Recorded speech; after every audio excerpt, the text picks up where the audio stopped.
Hello साथियों, कैसे हो आप सभी। मैं अरविंद्र एक बार फिर से आप सभी साथियों का अपने परिवार हर क्लासेस 24 में आपका स्वागत करता हूं। आज बात करेंगे यूपीएसआई के जो संविधान के लगातार जो प्रश्न करा रहे हैं प्रीवियस ईयर के, उनकी अगली वीडियो के बारे में बात करेंगे।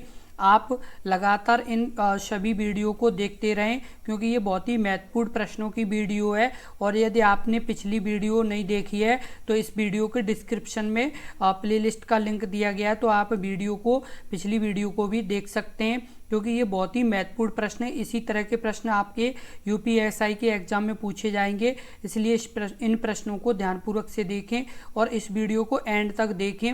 और यदि आपने हमारे यूट्यूब चैनल को सब्सक्राइब नहीं किया है तो कृपया सब्सक्राइब जरूर कर लें, क्योंकि यदि आप सब्सक्राइब कर लेंगे तो आपको जैसे ही हम नई वीडियो अपलोड करेंगे तो आपको सबसे पहले नोटिफिकेशन मिल जाया करेगी, इसलिए आप सब्सक्राइब जरूर कर लें। अब जैसे बात कर लेते हैं पहले प्रश्न के बारे में। पहला प्रश्न है, भारतीय संविधान को किस दिन अंगीकृत, अधिनियमित और आत्मसमर्पित किया गया। ऑप्शन ए मित मार्गशीर्ष शुक्ल सप्तमी संवत 2008 विक्रमी। ऑप्शन बी मित मार्गशीर्ष शुक्ल सप्तमी संवत 2006 विक्रमी। ऑप्शन सी मित मार्गशीर्ष शुक्ल अष्टमी संवत 2007 विक्रमी। ऑप्शन डी मार्गशीर्ष शुक्ल अष्टमी संवत 2009 विक्रमी। इस प्रश्न का उत्तर बताएं। इस प्रश्न का उत्तर क्या होगा। इस प्रश्न का जो उत्तर सही होगा वो आपका सही होगा। इस प्रश्न का जो उत्तर सही होगा वो होगा ऑप्शन बी मित मार्गशीर्ष शुक्ल सप्तमी संवत 2006 विक्रमी को भारतीय संविधान को अंगीकृत और अधिनियमित किया गया था। और आपको बता दें कि जो भारतीय संविधान है उसे 26 नवंबर 1949 को मित मार्गशीर्ष सप्तमी संवत 2006 विक्रमी में एतद द्वारा अंगीकृत और अधिनियमित और आत्मर्पित किया गया था। कब? 26 नवंबर 1949 को। अगला प्रश्न है प्रश्न नंबर 2, भारत का गणतंत्र के रूप में जन्म कब हुआ। ऑप्शन ए 15 अगस्त 1945। ऑप्शन बी 26 जनवरी 1947। ऑप्शन सी 26 जनवरी 1950। ऑप्शन डी 15 अगस्त 1950। इस प्रश्न का उत्तर बताएं। इस प्रश्न का उत्तर क्या होगा। इस प्रश्न का जो उत्तर सही होगा वो आपका सही होगा ऑप्शन सी 26 जनवरी 1950 को। 26 जनवरी 1950 को भारत का गणतंत्र के रूप में जन्म हुआ था। और जैसे प्रत्येक प्रतिवर्ष 26 जनवरी को गणतंत्र दिवस मनाया जाता है। कब मनाया जाता है? प्रतिवर्ष 26 जनवरी को गणतंत्र दिवस मनाया जाता है। कब मनाया जाता है? 26 जनवरी को गणतंत्र दिवस मनाया जाता है। और 26 जनवरी 1950 को भारतीय संविधान लागू हुआ था। और क्या किया गया था? 26 जनवरी 1950 को भारतीय संविधान पूरी तरह लागू हुआ था। कब हुआ था? 26 जनवरी 1950 को। और जैसे 26 नवंबर 1949 को संविधान के कुछ अनुच्छेद लागू हुए थे। कब? 26 नवंबर 1949 को। और 26 नवंबर 1949 को संविधान यानी बना था पूरी तरह से। और लागू कब हुआ था? जो पूरा संविधान लागू हुआ था वो हुआ था 26 जनवरी 1950 को। और प्रतिवर्ष 26 जनवरी को गणतंत्र दिवस मनाया जाता है। अगला प्रश्न है प्रश्न नंबर 3, प्रस्तावना में कौन सा शब्द यह दर्शाता है कि भारत न तो किसी अन्य राष्ट्र के अधीन है और ना ही उपनिवेश है, बल्कि एक स्वतंत्र राष्ट्र है। ऑप्शन ए गणतंत्र। ऑप्शन बी लोकतंत्र। ऑप्शन सी संप्रभु। ऑप्शन डी न्याय। इस प्रश्न का उत्तर बताएं। इस प्रश्न का उत्तर क्या होगा। इस प्रश्न का उत्तर बताएं। इस प्रश्न का उत्तर क्या होगा। इस प्रश्न का जो उत्तर सही होगा वो आपका सही होगा ऑप्शन सी संप्रभु। क्या सही होगा? संप्रभु सही होगा। प्रस्तावना में कौन सा शब्द यह दर्शाता है कि भारत न तो किसी अन्य राष्ट्र के अधीन है और ना ही उपनिवेश है, बल्कि एक स्वतंत्र राष्ट्र है? ये कौन सा, यानी ऑप्शन सी सही होगा, संप्रभु दर्शाता है। और संप्रभुता, जो संप्रभुता, ये जो संप्रभुता शब्द है इसका पूर्ण रूप क्या है? तो इसको यानी क्या कहा जाता है? पूर्ण रूप से स्वतंत्र, यानी पूर्ण रूप से स्वतंत्र। जो भारत है वो किस तरह से है? यानी पूर्ण रूप से स्वतंत्र है और किसी भी सत्ता के, यानी किसी भी देश की सत्ता के अधीन नहीं है। अगला प्रश्न है प्रश्न नंबर 4। भारतीय संविधान की प्रस्तावना में प्रयुक्त निम्नलिखित में से किस शब्द का अर्थ है विशेषाधिकार का अभाव? ऑप्शन ए बंधुता, ऑप्शन बी संप्रभुता, ऑप्शन सी समानता, ऑप्शन डी स्वतंत्रता। इस प्रश्न का उत्तर बताएं। इस प्रश्न का उत्तर क्या होगा? इस प्रश्न का जो उत्तर सही होगा वो होगा ऑप्शन सी समानता। भारतीय संविधान की प्रस्तावना में प्रयुक्त निम्नलिखित में से किस शब्द का अर्थ विशेषाधिकार है? तो समानता का अर्थ विशेषाधिकार है। अगला प्रश्न है प्रश्न नंबर 5। भारतीय संविधान की प्रस्तावना में निम्नलिखित में से किस मुख्य शब्द का उल्लेख भारत के सभी लोगों के बीच सामान्य भाईचारे की भावना को प्राप्त करने का उद्देश्य किया गया है? ऑप्शन ए समाजवादी, ऑप्शन बी बंधुता, ऑप्शन सी लोकतांत्रिक, ऑप्शन डी न्याय। इस प्रश्न का उत्तर बताएं। इस प्रश्न का उत्तर क्या होगा? इस प्रश्न का उत्तर बताएं। इस प्रश्न का उत्तर क्या होगा? इस प्रश्न का जो उत्तर सही होगा वो ऑप्शन बी सही होगा, बंधुता। भारतीय संविधान की प्रस्तावना में बंधुता ऐसा शब्द है जिसका उल्लेख भारत के सभी लोगों के बीच सामान्य भाईचारे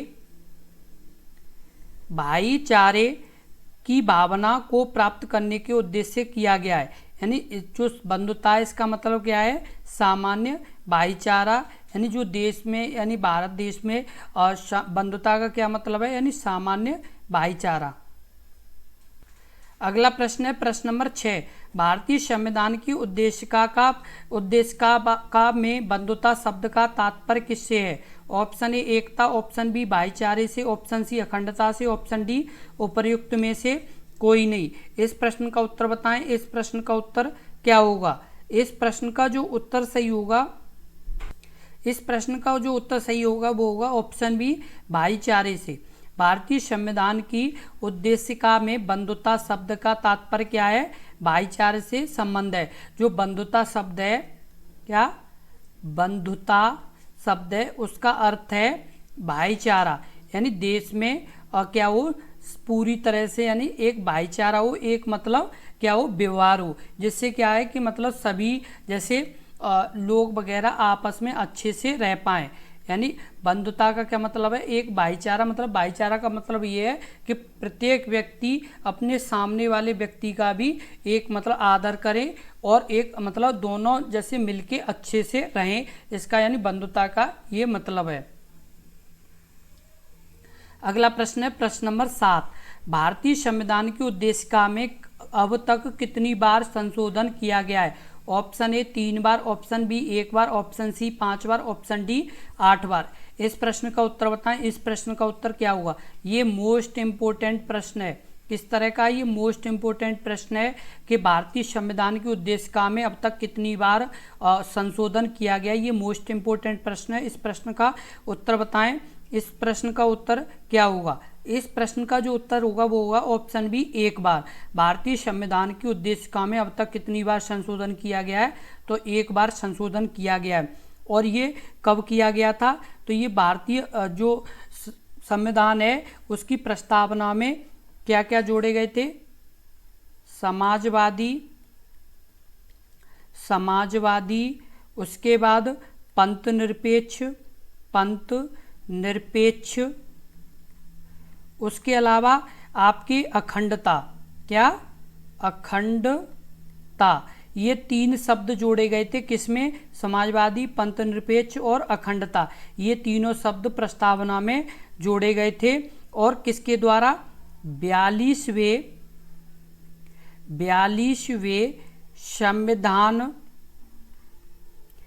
संविधान संशोधन के द्वारा। कब जोड़े गए थे ये? 42वें संविधान संशोधन के द्वारा। कौन कौन से शब्द? समाजवादी और पंथनिरपेक्ष और अखंडता। तीनों शब्द 42वें संविधान संशोधन के द्वारा ये जोड़े गए थे। और ये जो 42वां संविधान संशोधन है ये कब हुआ था? तो ये हुआ था 1976 में। ये हुआ था कब हुआ था? 1976 में ये संविधान संशोधन हुआ था और इसी के द्वारा समाजवादी, पंथनिरपेक्ष और अखंडता ये तीन शब्द जोड़े गए थे। अभी जैसे इसमें आपसे इस तरह से प्रश्न पूछ लिया है कि भारतीय संविधान के उद्देशिका में कितनी बार संशोधन हो गया है, तो इसका आंसर आपका एक है। लेकिन और भी दूसरे तरीके से इसको यानी पूछा जा सकता है कि जैसे जो भारतीय उद्देशिका है उसमें कौन कौन से शब्द जोड़े गए थे, या एक और तरीके से पूछा जा सकता है कि इनमें से कौन सा शब्द जोड़ा गया था, या इस तरीके से भी पूछा जा सकता है इसमें से कौन सा शब्द जोड़ा नहीं गया था। मतलब कई तरीके से आपसे प्रश्न पूछा जा सकता है, एक प्रश्न से ही कई प्रश्न बन सकते हैं।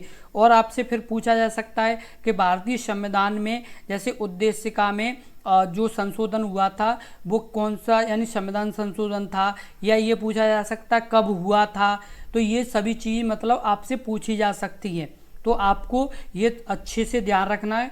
सबसे पहले यदि आपसे ये पूछा जाए कि भारतीय संविधान में कितनी बार संशोधन हो चुका, तो एक बार। फिर दूसरा पूछा जाए कि यानी भारतीय संविधान कौन कौन से शब्द जोड़े गए, तो समाजवादी, पंथनिरपेक्ष और अखंडता ये तीन शब्द जोड़े गए थे। फिर आपसे एक और प्रश्न पूछा जाए कि भारतीय संविधान में जो उद्देशिका में संशोधन हुआ था वो कौन से नंबर का था, तो 42वां। और आपसे पूछा जाए कि भारतीय संविधान में जो संशोधन हुआ था वो कब हुआ था, भारतीय संविधान की जो उद्देशिका में संशोधन हुआ था वो कब हुआ था, तो सन 1976 में ये संविधान संशोधन 42 के द्वारा इसमें संशोधन हुआ था। तो इस तरह से भी आपसे प्रश्न पूछे जा सकते हैं, जरूरी नहीं है कि एक ही प्रश्न हो। इसीलिए तो हम एक प्रश्न से जितने भी प्रश्न बन सकते हैं वो सभी प्रश्न आपको बताते हैं, जिससे आपका एक भी प्रश्न छूटे नहीं। और आप वीडियो को एंड तक पूरा जरूर देखा करें। ये नहीं है कि आप बीच में छोड़ दें या शुरू में ही देख के यानी वो कर दें, ये नहीं है, शुरू से लेकर एंड तक पूरी वीडियो को जरूर देखा करें। उसके बाद अगला प्रश्न है प्रश्न नंबर 8। भारतीय संविधान की प्रस्तावना के पाठ में परिवर्तन करने वाले संवैधानिक संशोधन अधिनियम का नाम बताइए। ऑप्शन ए 93वां संविधान संशोधन, ऑप्शन बी 31वां संविधान संशोधन, ऑप्शन सी 42वां संविधान संशोधन और ऑप्शन डी 74वां संविधान संशोधन। इस प्रश्न का उत्तर बताएं। इस प्रश्न का उत्तर क्या होगा? इस प्रश्न का उत्तर बताएं। इस प्रश्न का उत्तर क्या होगा? इस प्रश्न का जो उत्तर सही होगा वो होगा ऑप्शन सी 42वां संविधान संशोधन।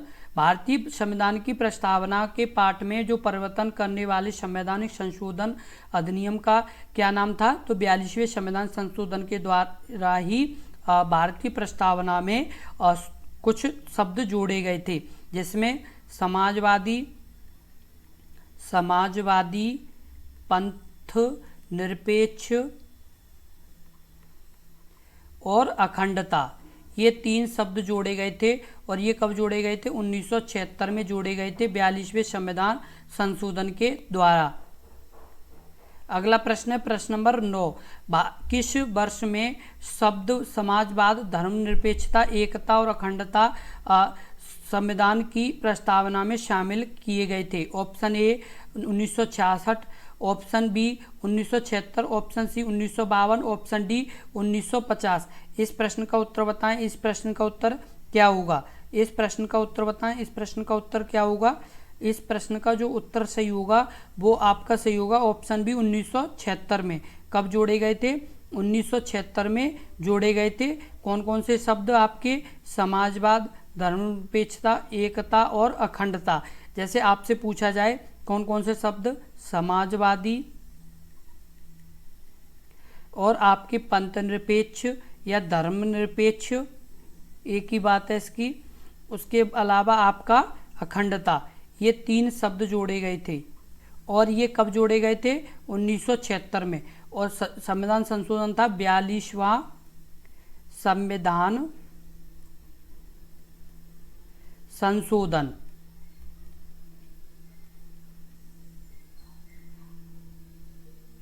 अगला प्रश्न है प्रश्न नंबर 10। भारतीय संविधान में पंथ निरपेक्ष शब्द किस वर्ष जोड़ा गया? ऑप्शन है 1986 में, ऑप्शन बी 1976 में, ऑप्शन सी 1951 में, ऑप्शन डी 1961 में। इस प्रश्न का उत्तर बताएं। इस प्रश्न का उत्तर क्या होगा? इस प्रश्न का जो उत्तर होगा वो आपका होगा ऑप्शन बी 1976 में। भारतीय संविधान में पंथ निरपेक्ष शब्द को किस वर्ष जोड़ा गया था? तो 1976 में जोड़ा गया था। और जो ये प्रश्न है इसका जो मतलब और भी जैसे जो प्रश्न बन सकते हैं वो ये बन सकते हैं कि जैसे 42वें संविधान संशोधन के द्वारा ही पंथ निरपेक्ष शब्द को जोड़ा गया था। और आपसे एक और भी जैसे प्रश्न पूछा जा सकता है, पंथ निरपेक्ष के अलावा और कौन कौन से शब्द जोड़े गए थे? तो पंथ निरपेक्ष के अलावा पंथ निरपेक्ष को जोड़ा गया था, पंथ निरपेक्ष, समाजवादी और अखंडता। ये तीनों शब्द जोड़े गए थे। और ये कब जोड़े गए थे? 1976 में। संविधान संशोधन था 42वां। और इसी तरह की बहुत ही महत्वपूर्ण वीडियो को देखने के लिए अपने इस YouTube चैनल से लगातार जुड़े रहें। और ये बहुत ही महत्वपूर्ण प्रश्न है क्योंकि इस तरह के प्रश्न ही आपके एग्जाम में पूछे जाते हैं। ये प्रश्न वो प्रश्न है जो लगातार आपके UPSI एग्जाम में पूछे गए वही प्रश्न है।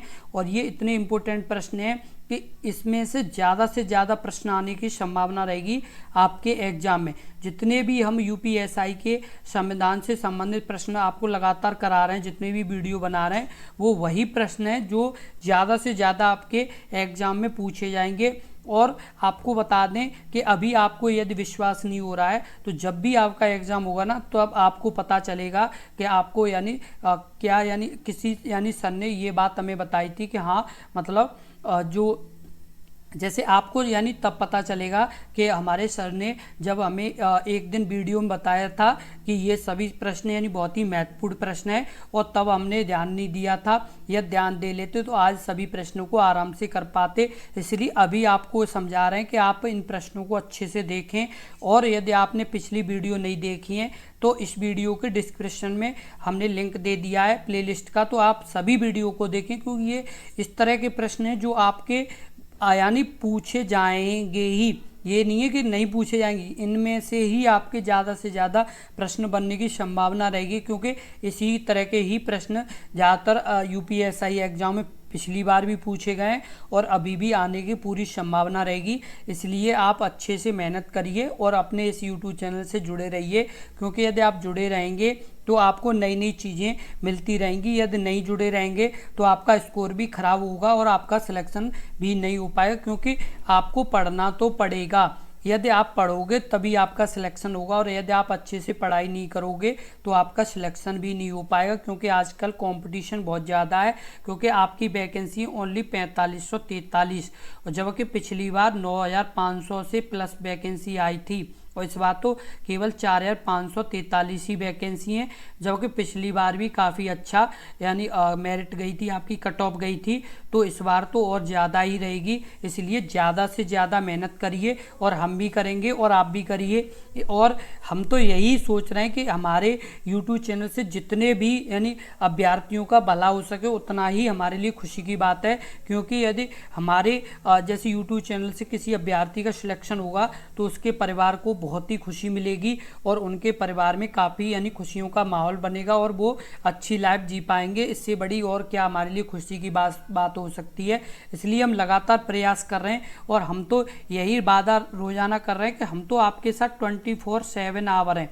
जब भी आपको कोई भी चीज़ पूछनी हो, जब भी आपको कोई भी चीज़ समझ में ना आए आप कमेंट बॉक्स में कमेंट करिए, हम आपको पूरी जानकारी देंगे। चाहे कोई प्रश्न समझ में ना आ रहा हो या यूपीएसआई से संबंधित कोई और जानकारी लेनी हो तो आप पूरी अच्छे से यानी चीज़ें पूछ सकते हैं। कोई भी आपको ये नहीं है कि ना बताई जाए, सभी चीज़ें आपको 24 घंटे हम आपके साथ हैं। तो आप भी अच्छे से मेहनत करिए और अपने माता पिता के विश्वास को बिल्कुल मत तोड़िए, क्योंकि वो आपसे इतना विश्वास लगाए हुए हैं कि हमारा बच्चा एक दिन यानी ऐसा ही बनेगा और हमें मतलब अच्छा यानी जीवन यापन करने को मिलेगा। उस बात को अपने दिमाग में बिठा लीजिए, क्योंकि अभी आपके पास समय है। क्योंकि ये जो 2 स्टार हैं, ये 2 स्टार आपकी यानी लाइफ को बदल सकते हैं। इन 2 स्टार का इतना बड़ा महत्व है कि आपके जीवन को पूरी तरह से चेंज कर सकते हैं। जो आप यानी लाइफ जी रहे हैं उसको और अच्छा बना सकते हैं। इसलिए इस मौके को जाने मत दीजिए और इस तरह से मेहनत कीजिए कि आपका ये आराम से 2 स्टार आपके कंधों पर आ जाएं, क्योंकि ये मौका आपको बार बार नहीं मिलेगा। और जिन अभ्यर्थियों की 28 प्लस एज हो चुकी है उन्हें 3 वर्ष की जो छूट मिली है वो तो और अच्छे से मेहनत करें, क्योंकि उनके पास तो ये मानो कि एक लकी चांस है और इस लकी चांस को आप बिल्कुल ना खोएं और मेहनत इस तरीके से करें कि आपकी ये जो 3 वर्ष की छूट मिली है ये आपकी लाइफ को बदल दे और ये 2 स्टार आपके कंधे पर हों। इसलिए सभी अभ्यर्थी अच्छे से मेहनत कीजिए और दिन रात मेहनत कीजिए और ज़्यादा से ज़्यादा सिलेक्शन लीजिए। यही हमारी हमेशा आपके साथ यानी विश्वास है कि आप हमारे विश्वास को नहीं तोड़ेंगे और ना ही अपने माता पिता के विश्वास को तोड़ेंगे। इसलिए ज़्यादा से ज़्यादा मेहनत कीजिए। धन्यवाद।